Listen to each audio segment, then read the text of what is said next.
46. Jika diketahui waktu paruh bismut 210 adalah 5 hari, maka waktu yang dibutuhkan agar 0,032 mg bismut meluruh sehingga tersisa 0,01 mg adalah, berarti dari sini yang diketahui itu adalah jika waktu paruhnya sebesar 5 hari. Diketahui T setengahnya itu adalah 5 hari. Kemudian, maka waktu yang ditanya waktu yang dibutuhkan agar 0,032 mg bismut meluruh. Berarti ini adalah masa mula-mulanya N0 0,032 mg. Meluruh sehingga tersisa. Tersisa ini adalah NT-nya 0,01 mg. Nah, yang ditanya itu adalah T-nya, waktunya. Ingat rumus waktu paruh. Rumus waktu paruh itu adalah NT per N0 sama dengan setengah pangkat T per T setengah. NT-nya itu adalah 32 kali 10 pangkat minus 3. Ya kan? 32 10 pangkat minus 3 per 1 kali 10 minus 3 sama dengan setengah. Kebalik ya, setengah. Baru T-nya itu adalah yang ditanya per T setengahnya adalah 5 hari. Intinya ini 1 kali 10 pangkat minus 3. 1 kali 10 ini 1 ya. Maaf ya rekan-rekan. Ini 1, ini 32. Berarti ini adalah 1 per 32. Sama dengan setengah. Ini T per 5. Seperti itu. Oke. 1 per 32 ini adalah setengah pangkat berapa? Setengah pangkat 5. Berarti di sini setengah pangkat T per 5. Berarti ini kan habis. Ya kan? Maka di sini kan menjadi gini dia.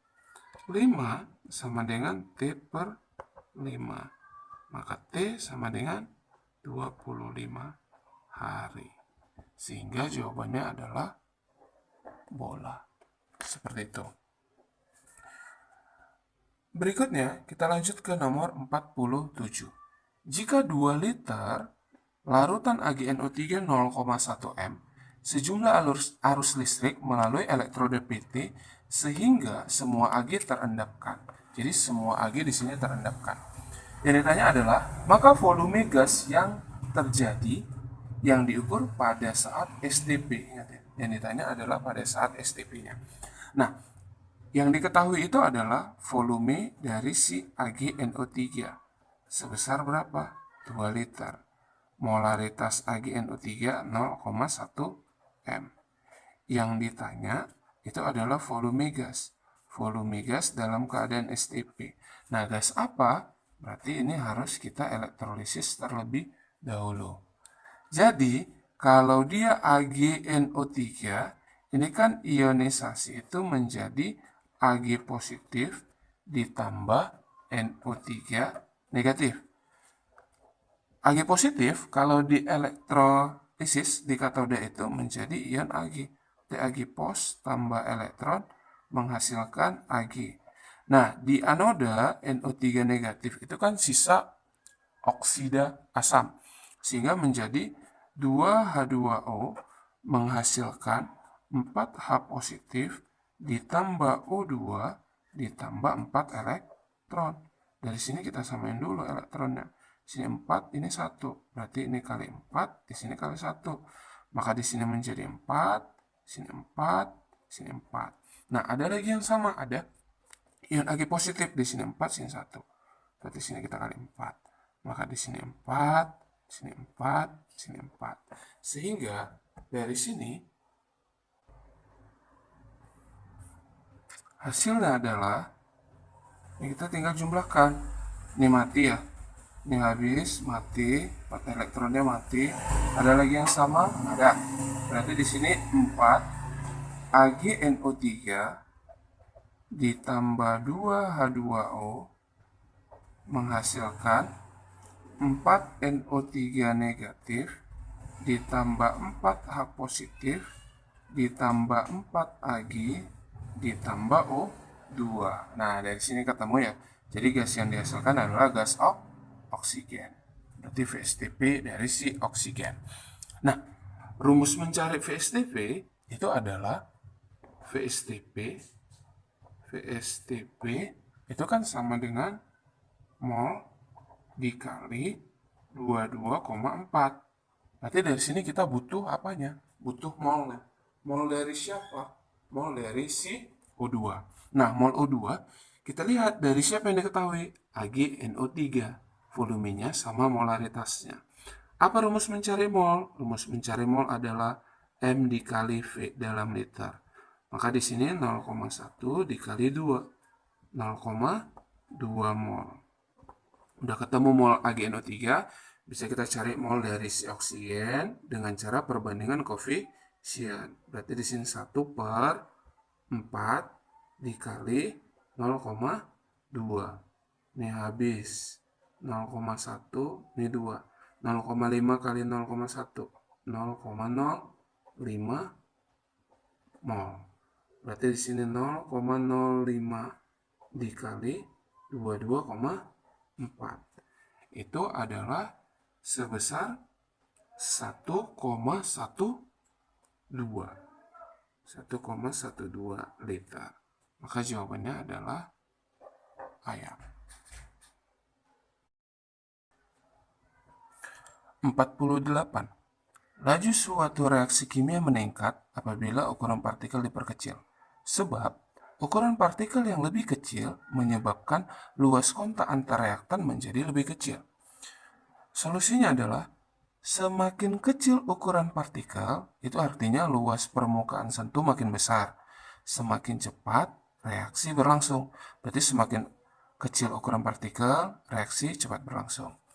Laju reaksi kimia meningkat apabila ukuran partikel diperkecil. Berarti ini benar ya? Benar. Karena makin luas permukaan sentuh, besar frekuensi tumbukan yang terjadi, kemudian makin banyak tabrakan yang berhasil, maka laju reaksinya akan semakin cepat. Jadi ketika ukuran partikelnya lebih kecil, berarti bidang sentuhnya akan semakin banyak, atau tumbukan yang terjadi akan semakin banyak, sehingga laju reaksinya akan semakin cepat. Di sini dibilang ukuran partikel yang lebih kecil menyebabkan luas kontak antar reaktan menjadi lebih kecil. Salah, luas kontaknya akan semakin besar. Tumbukan yang terjadi akan semakin besar. Maka jawabannya adalah cantik. 49. Pada reaksi kesetimbangan, N2 gas ditambah 3H2 gas menghasilkan dalam keadaan setimbang 2NH3 delta H-nya minus X kilojoule.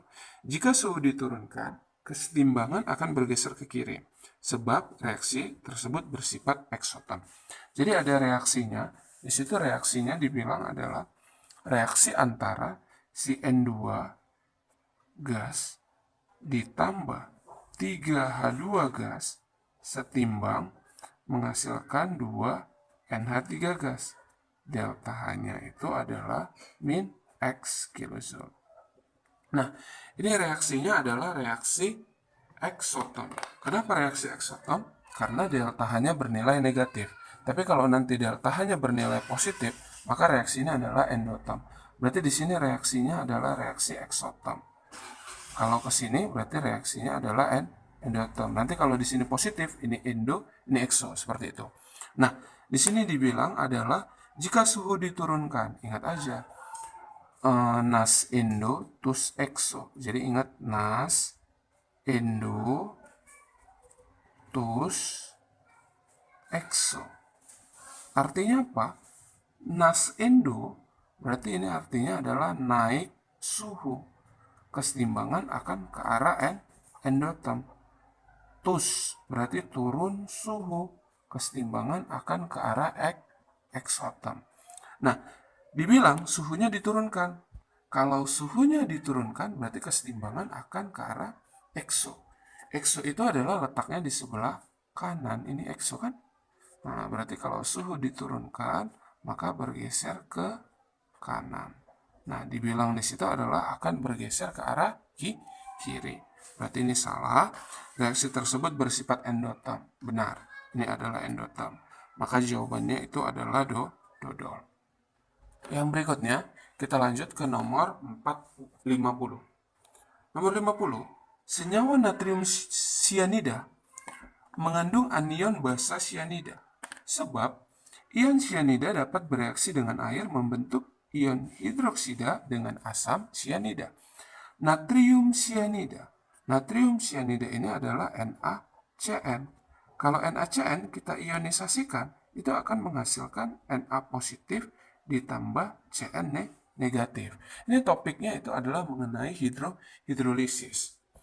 Nah, Na positif kalau ditambahkan air ionnya ya, Na positif ditambah H2O ini tidak bereaksi. Jadi tidak ada hasilnya. Nah, kenapa?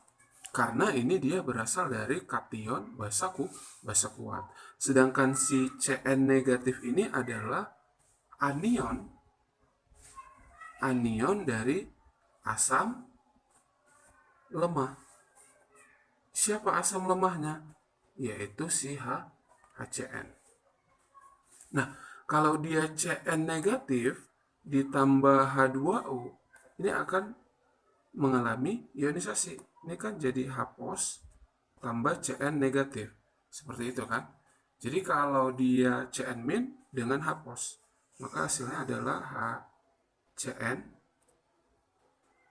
ditambah ini H2O H+ dengan OH negatif ya. OH negatif. Ini H2O H+ dengan OH negatif. Berarti ini Cn- dengan H+, berarti HCN ditambah OH negatif. Maka di sini adalah OH negatif. Kita cek. Senyawa natrium sianida mengandung anion basa sianida. Salah ya. Cn negatif ini adalah anion asam sianida, bukan basa. Salah. Sebab ion sianida dapat bereaksi dengan air membentuk, jadi ion sianida ini berarti ya, ion sianida ini dapat bereaksi dengan air membentuk asam sianida HCN dengan ion hidroksida OH-. Berarti ini benar. Berarti salah benar dodol. Ini juga jawabannya tadi dodol. Yang di sini jawabannya cantik.